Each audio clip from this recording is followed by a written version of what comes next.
Hello! So, up until now we've been learning about labour supply. So, about shifts in labour supply and elasticity of labour supply, and in general what we've been learning about is the labour supply in individual markets. But today what we're going to look at is the individual's labour supply curve. So how my labour supply curve, or any individual's labour supply curve, might look.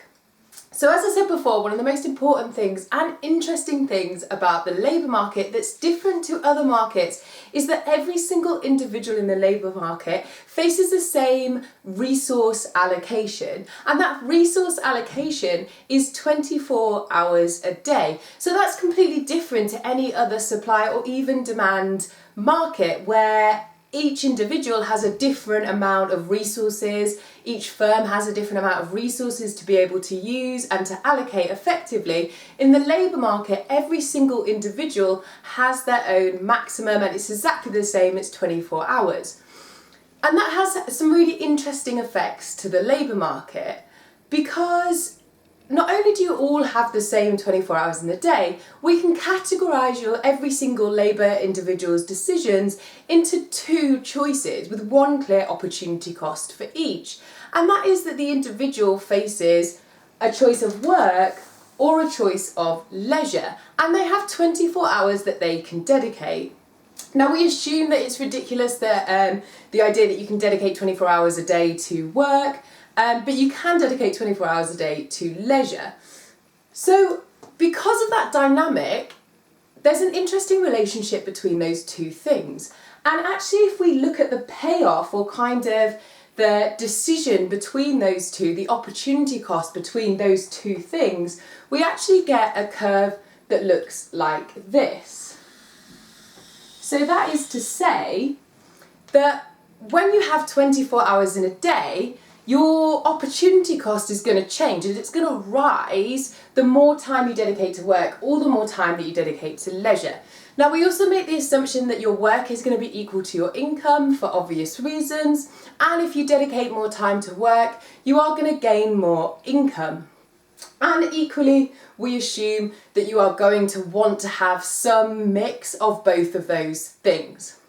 So the more time you dedicate to each one of those things, your opportunity cost is going to rise, but it doesn't rise in the same way that it rises in other markets for not being in the market or a substitute good. It rises at an increasing rate. So what I mean by that is, say for instance you're dedicating this much time to work and this much time to leisure, you're actually going to be willing to give up quite a lot of work to gain a little bit of leisure time. So you're going to be willing to give up a lot of work to gain a small amount of leisure. And equally, you're willing to give up, when you have all leisure time, you're willing to give up a lot of leisure to gain a small amount of income. Work equals income. So you're willing to give up a lot of your leisure time to gain a smaller amount of additional income. Because your opportunity cost is not constant, it's increasing at an increasing rate. So there are lots of things that affect our decision of our relationship between work and leisure. This here is called an indifference curve. You don't need to know it for A-level. You do a lot of these if you choose to do economics at university, but it just helps us to understand the decision-making process between leisure and work. And again, work is equal to income. So there are lots of things that affect our opportunity cost, and there are a lot of things that affect our desire to work or our desire to earn more income.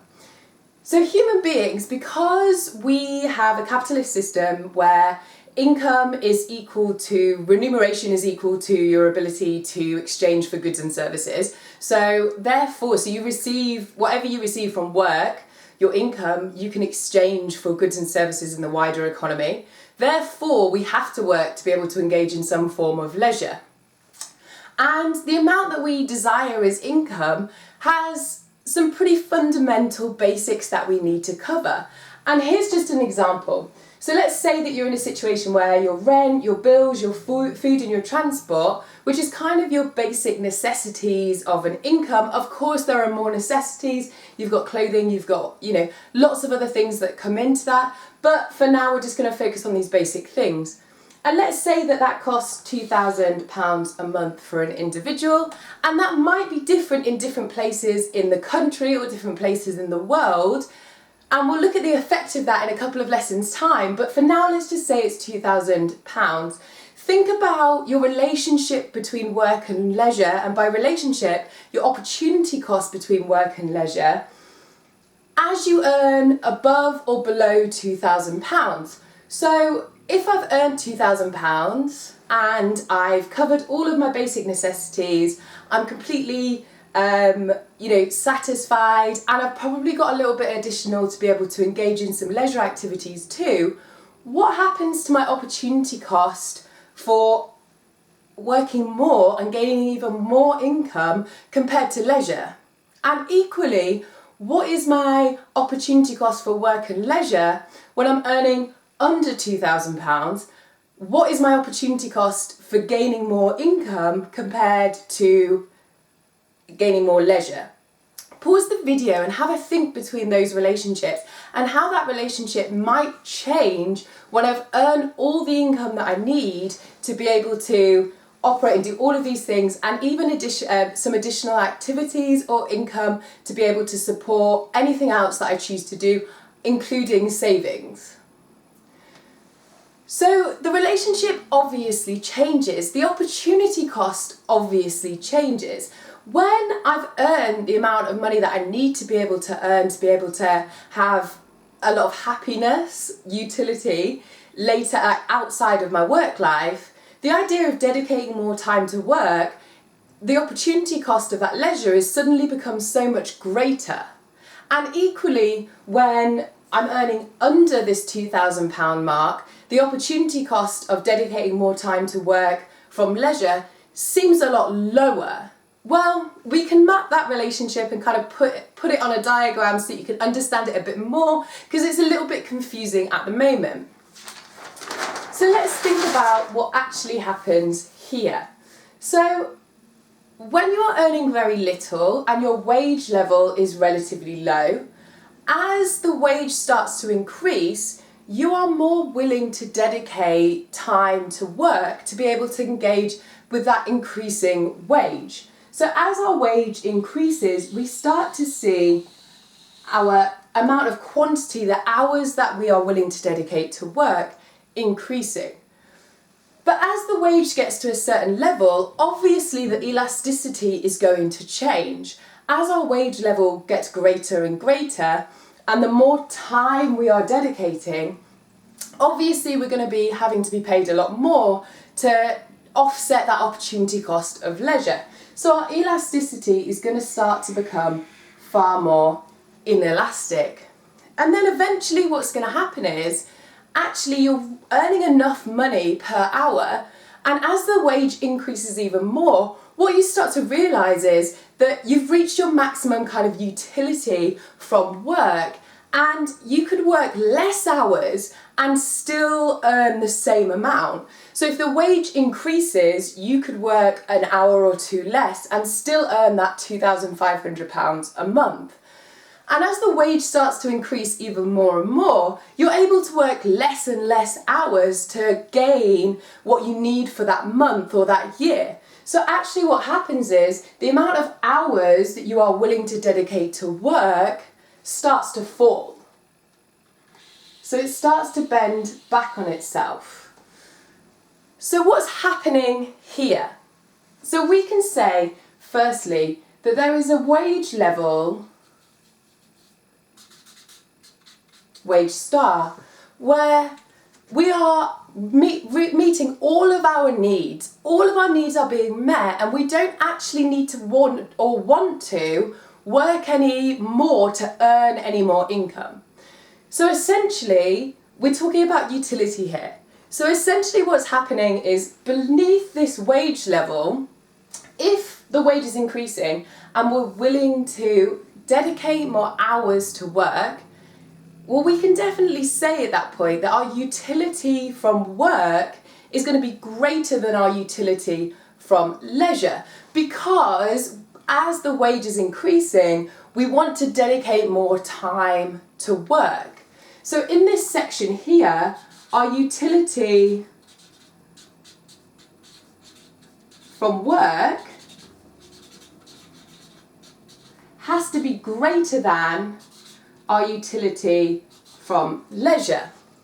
Now, that is true even when it's becoming more and more inelastic, because the wage is increasing, you're still dedicating more time to work, it's just less and less time additionally that you're willing to give. It's less than proportional, but it is still positive. You're still willing to give more. But as soon as the wage level increases past a certain level and you're able to work less hours and still obtain that same amount of income, and you're willing to do that, well, then we know that at that point the utility from leisure has to be higher than the utility you're gaining from work, because you are giving up that additional income to spend time in your leisure activities. So above this wage level, we know that the utility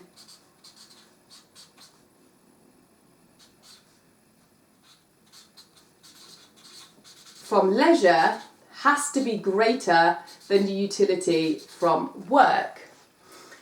And we can put that into more economic terms. So down here we have two kind of key terms for you to know. Now these two key terms are true of any form of consumption. And we use them in microeconomics in other aspects of kind of learning about consumption levels in different markets. But for A level, you just really need to know about this for the labour market. So we have a substitution effect and we have an income effect. So the substitution effect is where a higher wage means that you are willing to substitute leisure for work, right? So you're dedicating more of your time to work.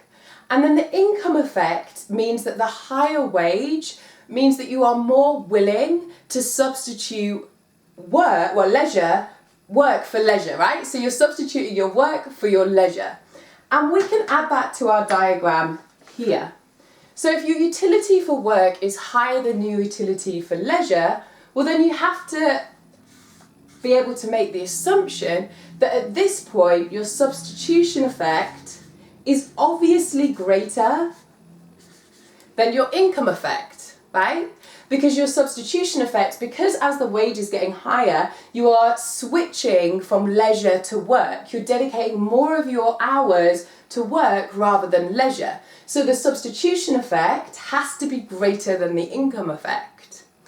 And equally, we can say at this point here that if the wage is increasing and you're dedicating less time to work, you're substituting leisure for work, well then your income effect has to be greater than your substitution effect. So then we need to think about what is happening at WageStar. What's happening at this moment where everything seems to be equal? Well, we know that what's happening at WageStar is that your utility from work is going to be equal to your utility from leisure. So essentially you're indifferent between the two. You're indifferent between working or leisure at that point. Your utility gained from both of them is equal. And also because of that, we can say that at WageStar, your income effect has to be equal to your substitution effect, because you're indifferent. Your utility is equal between the two. And just like any other area of microeconomics, if your utility from one thing is equal to the utility from the other, then you are indifferent and you won't really be able to choose. Have a look at the donkey paradox. That's essentially when your utilities are absolutely equal. So you need the wage to increase or decrease for you to be able to make labour market decisions. So what I want you to think about is, if a firm knew what WageStar was, why would they ever increase the wage? Why don't firms just pay the wage star, and then they know that they're getting the maximum amount of hours out of a unit of human capital. Because if they increase it, their unit of human capital is going to actually dedicate less hours to work. So why don't they just pay wage star, crack the labour market, and get the best output that they physically can at the best price? Well, it's a lot more complicated than that. So all of this is an individual's labour supply curve. It's not the overall labour supply curve for the market.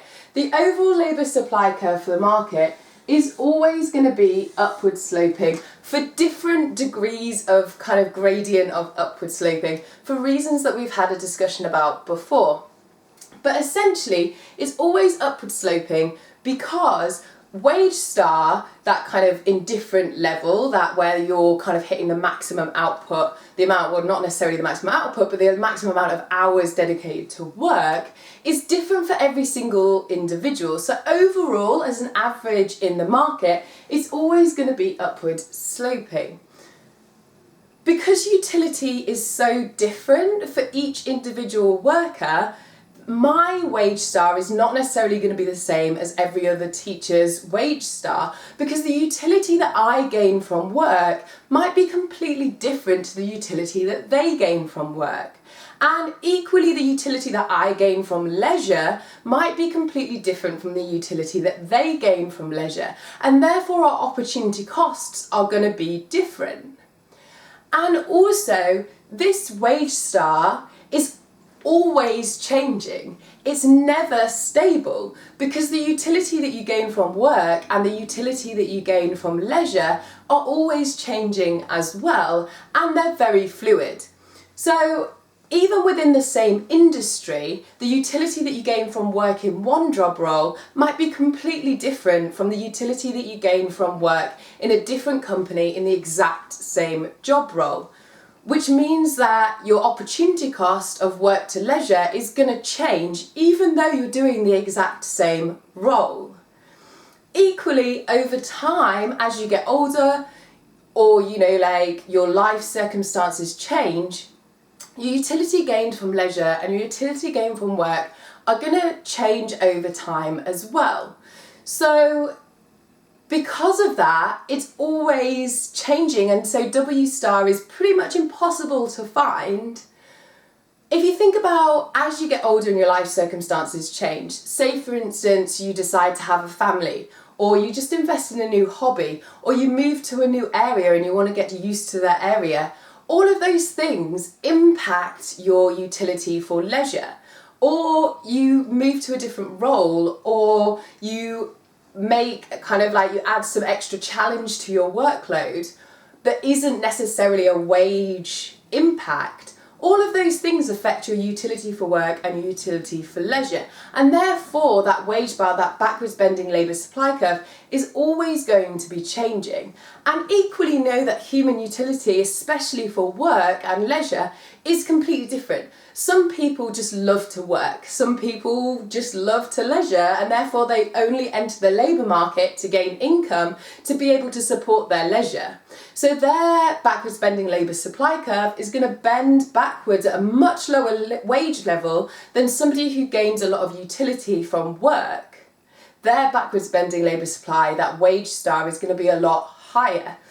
Equally, as you get older, you tend to find that your wage star increases, decreases, and then increases, usually to do with like when people choose, if they choose to have families. So, and also to do with gender, women's wage star and men's wage star tend to fluctuate in different ways. And we'll have a look at all of those things as we look at other things that impact the labour market in the coming weeks. The backwards bending labour supply curve, next lesson, we're going to have a look at how we can use the backwards bending labour supply curve to maybe balance out some macroeconomic theory as well. So I hope this lesson's been really useful for you. I really enjoy the backwards bending labour supply curve, and I can't wait to see you next week. Bye!